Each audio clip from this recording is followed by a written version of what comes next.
Épilepsie France met en avant ce sujet-là aujourd'hui à l'occasion de cette journée internationale.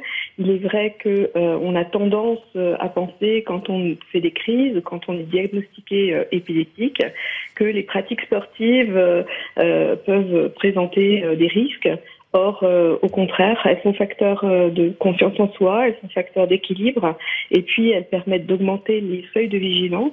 Et on s'aperçoit bien souvent que pendant les pratiques sportives, l'intensité et la fréquence des crises diminuent. Votre fille, par exemple, quel sport pratique-t-elle ? Oh, ma fille, elle pratique plein de sports au collège.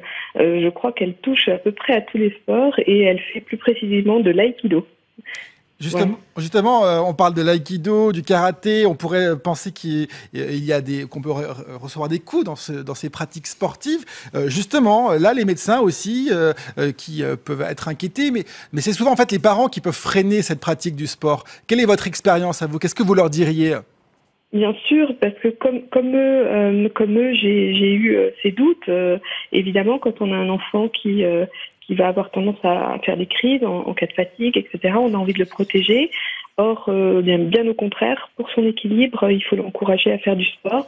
Et je crois qu'il y a vraiment très très peu de sports qui sont complètement interdits. Je crois qu'il y a uniquement la plongée sous-marine.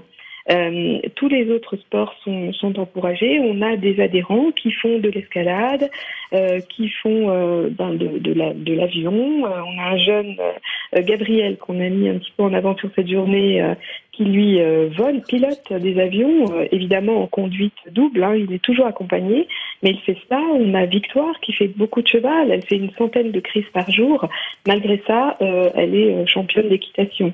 Même les sports de ballon sont tout à fait recommandés, évidemment, dans le cadre d'une pratique encadrée.